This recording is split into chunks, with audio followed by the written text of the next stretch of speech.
ابرها به آسمون تکیه میکنن، درختها به زمین و انسانها به مهربونی یکدیگر. گاهی دلگرمی یک چنان معجزه‌ای میکنه که انگار خدا روی زمین کنارته. جاودان باد سایه کسایی که شادی رو علتند نه شریک و غم رو شریکند نه دلیل. عرض ادب، اینجا کانال رازه و من فراز هستم. امیدوارم هر کجای دنیا، هر ساعت از شبانه روز که هستی، حالی خوب، لبی خندون، دلی پر امید داشته باشی و خدا نقشی پررنگ توی زندگیت داشته باشه. وقتی که بدونی خدا رو داری، خیلی از مسائل دیگه اذیتت نمیکنه. اگرم اذیتت کنه خیلی دردت نمیاد. میدونی که هر سختی موندنی نیستش و به هر حال شرایطی میرسه که همه چی یک نواخت باشه. خود من خیلی از مواقع که همه چی خیلی خوبه هم دیگه حالم خیلی خوب نیست، میدونی، چون اون هم گذریه، اون هم مقطعیه. چقدر خوبه که بتونیم آرامش رو توی زندگی خودمون به صورت یک خط یک نواخت در بیاریم. ولی آیا همچین چیزی ممکنه؟ هرگز. همیشه مشکلات توی چهره و ماسکی جدید توی زندگیمون پدیدار میشه و این ما هستیم که با رشد کردن و به مرور زمان یاد میگیریم که این مشکل همون مشکل قبلیه، فقط یکم رنگ و بوش و شکلش عوض شده. یه روزی مشکل مالی داری، یه روزی دغدغه انتخاب رنگ خودروی جدید، یه روزی انتخاب یک موضوع دیگه، یه روزی دغدغت این بود که چجوری پولتو پس انداز کنی، مثلا قرضتو بدی، یه روزی دغدغت این میشه که بخوای تعطیلاتو انتخاب کنی، کجا سفر کنی. به هر حال اینا همیشه مسائل است که توی زندگی همه ما بوده و امیدوارم این سیر تکامل مشکلات توی زندگی هممون ما رو به این نقطه برسونه که زندگی در حال گذره، زندگی داره کار خودش رو انجام میده و ما مسافرانی هستیم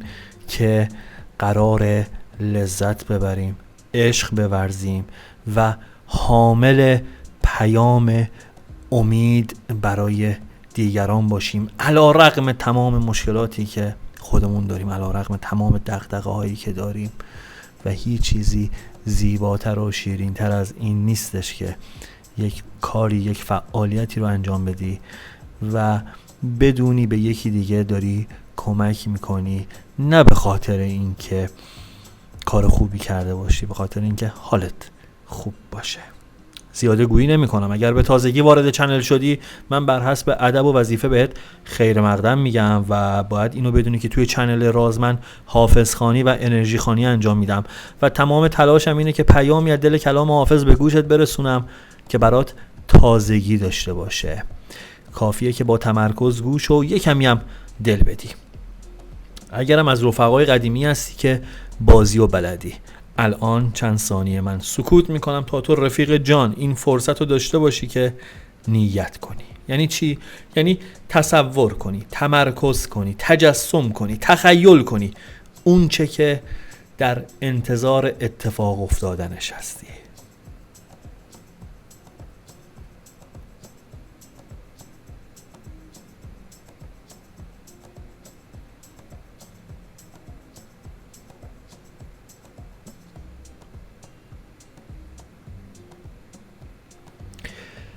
خب اگر نیت کردی، آماده ای، با هم ببینیم غزل امروز رو.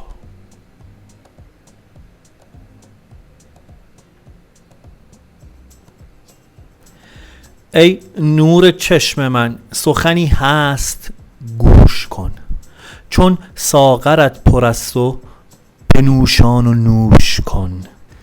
در راه عشق وسوسه اهرمن بسی است، پیش آی و گوش دل به پیام سروش کن. برگ نوا تبه شد و ساز طرب نماند، ای چنگ ناله برکش و ای دف خروش کن. تسبیح و خرقه لذت مستی نبخشدت، همت در این عمل طلب از می فروش کن.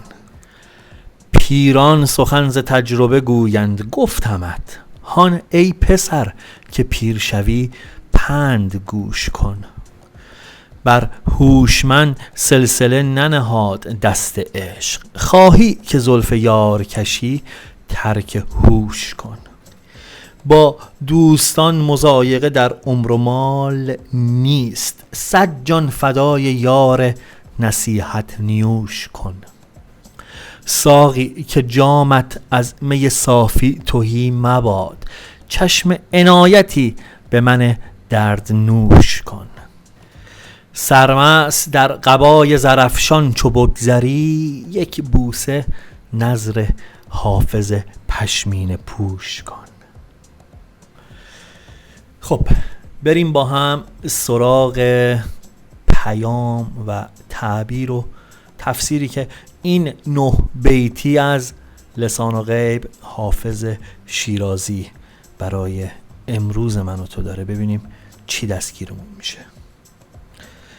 در ابتدای این غزل 398 حافظ یه حالت دو وجهی داره که حافظ در ابتدا از روی دلسوزی و تجربه‌ای که داره قصد نصیحت کردن شاه زین العابدین جوانو داره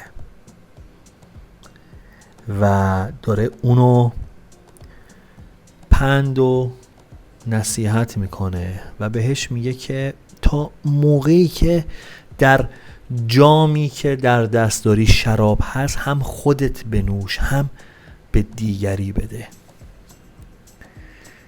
و به نوعی داره اونو تشویق به این میکنه که حواست به دیگرانم باشه، این نباشه که فقط خودت بخوای بهره مند بشی.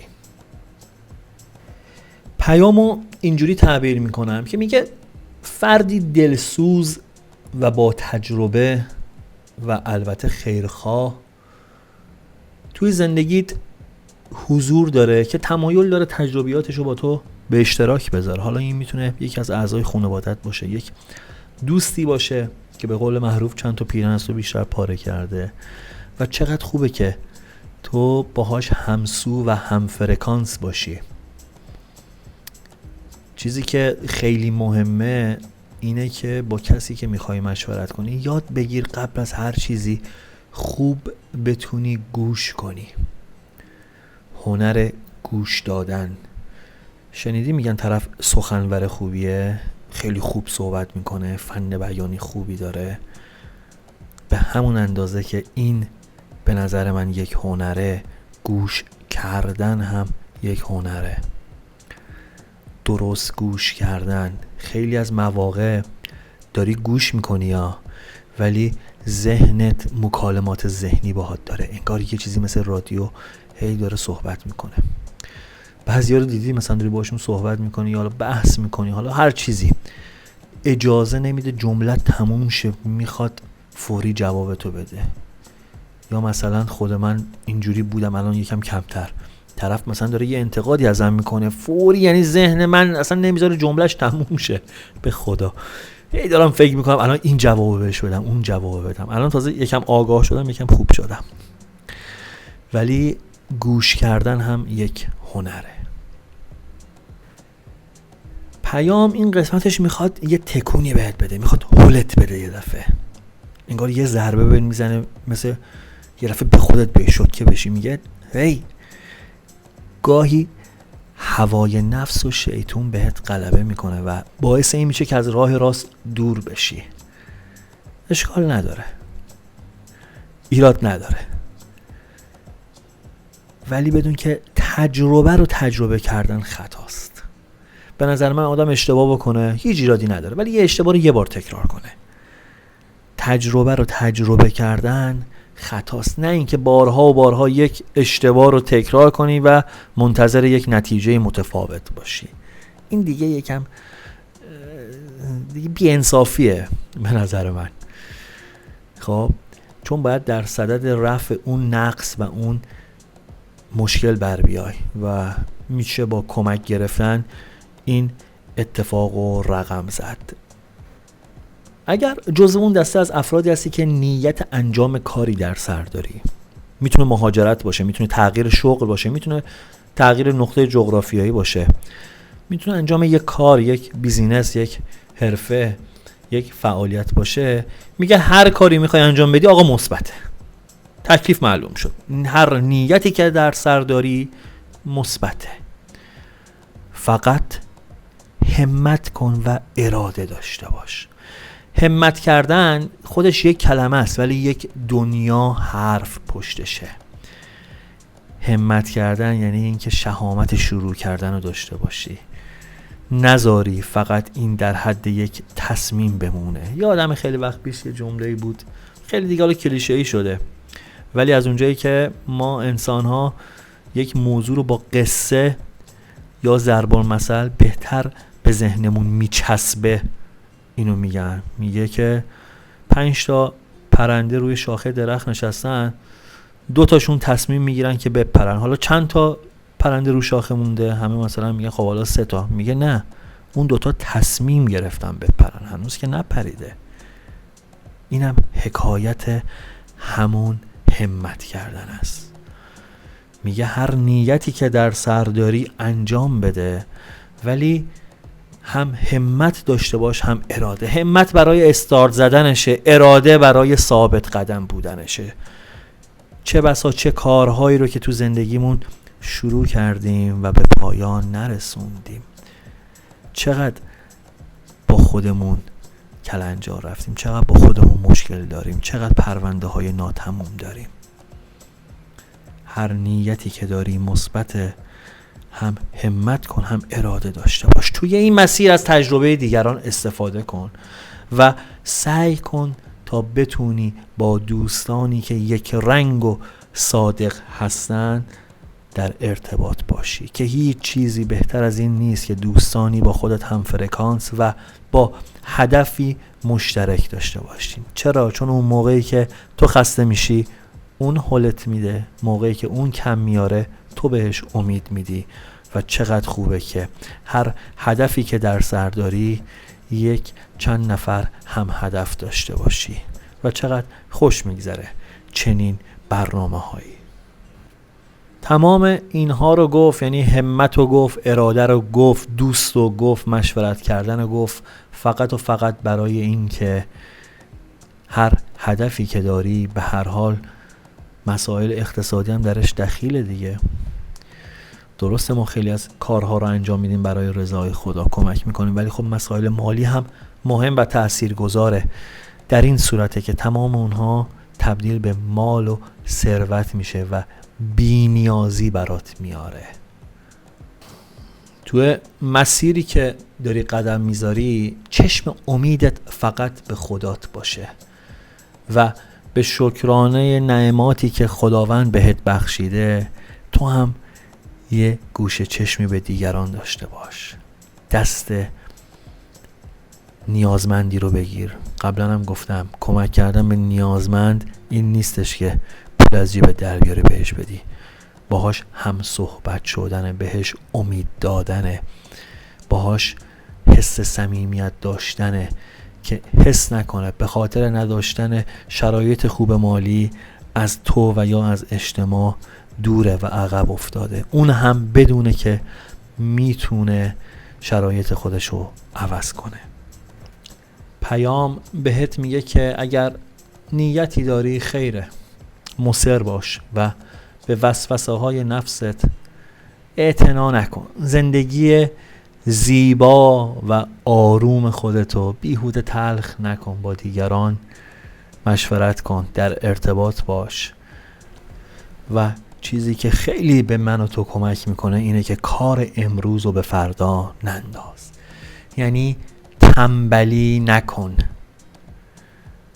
پشت گوش ننداز. اگه خسته شدی و خیلی از مواقع خسته شدن علت بی‌انگیزگیه، به خودت یه کمی استراحت بده و همه به استراحت و آرامش نیاز دارن. دوباره شروع کن.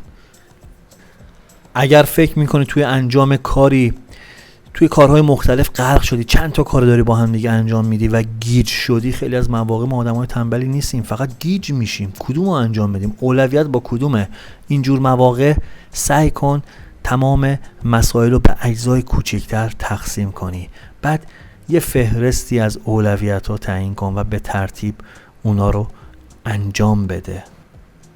اگر بعضی وقتا دلیل تنبلیت ترسه و ترس بهت اجازه شروع کردن نمیده، با خودت منطقی و با مشورت یکی دیگه ببین این ترس چقدر منطقیه، چقدر این ترس تونسته جلوی آرزواتو بگیری. یه موقع ترس واقعا منطقیه، خب یه موقع ولی میبینید توهمه.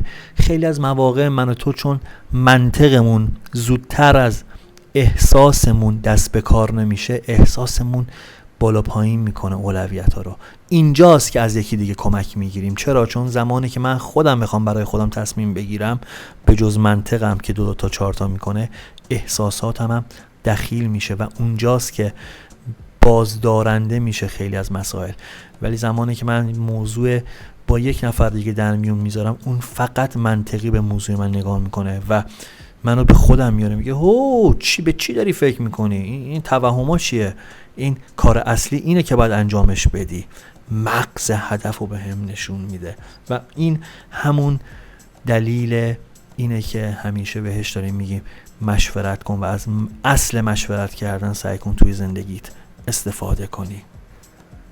خیلی از مواقع بی‌نظمی و آشفتگی انرژی زیادی از آدم تلف میکنه، مخصوصا به لحاظ بصری. وقتی اطرافت به هم ریخته و نامرتب باشه، انگیزه و انرژیت افت میکنه. چقدر خوبه که به نظام آراستگی محیط کارت و محیط زندگیت اشراف داشته باشی. دیدی بعضی موقع حالت خوب نیست، شروع میکنی به تر و تمیز کردن، مرتب کردن، چیزهایی که اضافه است از خود دور میکنی، همه چی نظم و انضباط پیدا میکنه. هر از گاهی این کار رو انجام بده. و چقدر خوبه که برای خودت یک چشم انداز داشته باشی، برای خودت هدف داشته باشی، با خودت مرور کنی و تصور کنی. همونجوری که اول پیام گفتم، تصور کنی، تخیل کنی، تجسم کنی. چطور ممکنه که خودتو نتونی توی اون شرایطی که میخوای توی ذهن تصور کنی و از کائنات انتظار اینو داشته باشی که برات رقم بخوره، تا موقعی که نتونی خودتو پشت فرمون اون ماشینی که دلت میخواد تصور کنی، مگه میشه واسط اتفاق بیفته؟ ماشینو مثال کلیشه‌ای میزنم، چرا؟ چون خیلی ها شاید مثلا تصور کردنش راحت باشه. خب خود من خیلی از مواقع خودمو توی اون فضای کاری که دوست دارم با تعداد پرسنل با جزئیات بیا تصور کن و تخیل کن. حتی رنگ مبلمان، تابلویی که رو دیواره، وسایلی که رو میز کارت قراره چیده بشه، یا اگه ماشین داری تو دوزی ماشینت قراره چه رنگی باشه و خیلی از مسائل. تا موقعی که نتونی با ریز و با جزئیات توی ذهنت تصور کنی چجوری کائنات میخواد برات رقم بزنه. این بود پیام امروز. ممنونم که تا اینجای ویدیو با من همراه بودی. امیدوارم الان که ازت خداحافظی میکنم این پیام حافظ، فارغ از نیتی که داشتی، تلنگری بهت زده باشه برای یک زندگی بهتر، یکم امیدوارانه تر. ساده ترین و البته با ارزش ترین کاری که میتونی بکنی به من انرژی بدی اینی که ویدیو رو لایک کنی، چنل رو سابسکرایب کنی و کامنت بذاری. و چقدر خوبه که با معرفی این کانال به دوستا و آشناهات کمک کنی که بزرگتر بشیم. اگرم انتقادی، پیشنهادی یا در مورد تفسیر غزل‌ها نکته ذهنتو مشغول کرده بود، میتونی با آیدی تلگرام و آیدی اینستاگرام که این پایین این گوشه سمت راست هست میتونی به من پیام بدی و با من در ارتباط باشی. و در پایان یه متنی از سپهری است که خیلی دوستش دارم، اونو میگم، از حضورت مرخص میشم.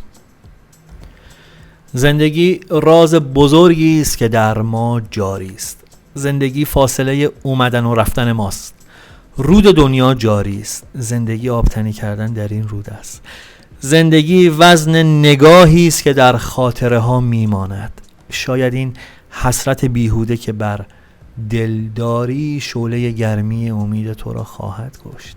زندگی درک همین اکنون است، تو نه در دیروزی و نه در فردایی. ظرف امروز پر از بودن توست. شاید این خنده که امروز دریغش کردی آخرین فرصت همراهی با امید است.